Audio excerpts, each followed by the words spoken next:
Si Sushi ay isang napaka-ordinaryong karakter sa simula ng kanyang pagpapakilala sa Hunter x Hunter, isang baguhan na non-user na tinutulungan ni Wing sa Heaven's Arena. Gayunpaman, sa likod ng kanyang simpleng anyo, may mga pahiwatig na nagmumungkahi ng mas malalim na koneksyon sa isang mas malawak na misteryo, ang Dark Continent. Sa teoryang ito, tatalakayin natin ang posibilidad na si Sushi ay hindi lamang isang non-apprentice kundi ang nawawalang anak ng hari ng Dark Continent. Ang Dark Continent ay kilala bilang lugar na puno ng panganib at may wagang nilalang.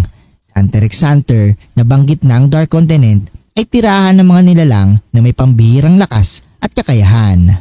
Kung ikukumpara si Sushi sa ibang mga baguhan, ang kanyang pisikal na lakas, dedikasyon at kakayahang mabilis na matutunan ng Nen ay higit na kakaiba.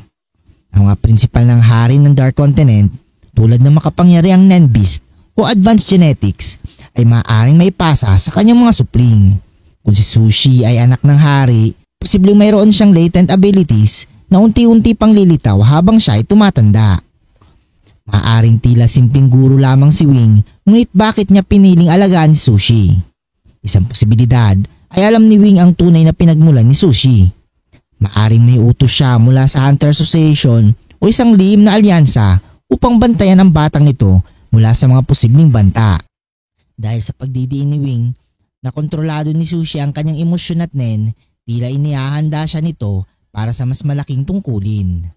Ang pagsasanay ni Wing kay Sushi ay hindi lamang para maging malakas ang Nen niya, kundi para mapanatili rin ang balanse sa kanyang posibleng madilim at mabangis na likas na pinagmulan.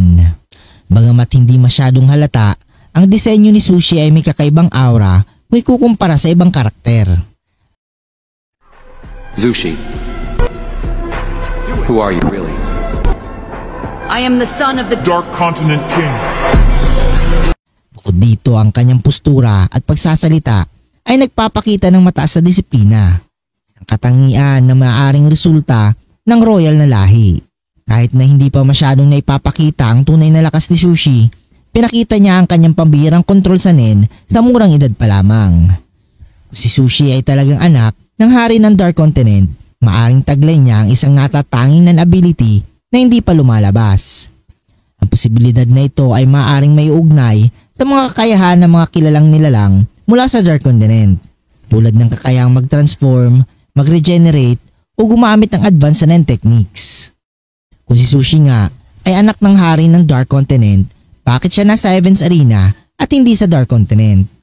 Maaring may digmaan o alitan sa pagitan ng mga nilalang sa Dark Continent na naging dahilan upang ilayo Sushi sa kanyang ama.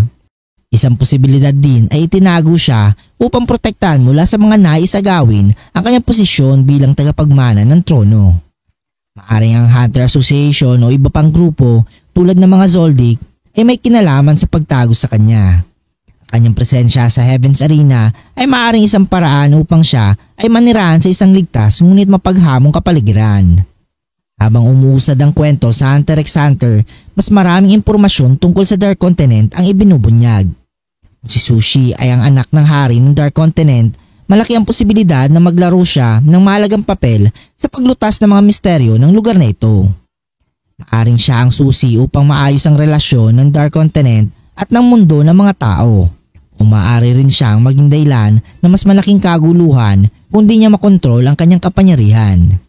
Bagamat si Sushi ay isang simpleng karakter sa simula, ang posibilidad na siya ay ang anak ng hari ng Dark Continent ay nagbubukas ng isang mas malalim na dimensyon sa kanyang kwento. Kanyang potensyal at proteksyon ni Wing at ang koneksyon niya sa Dark Continent ay nagbibigay daan sa teoryang ito na maging kapani-paniwala.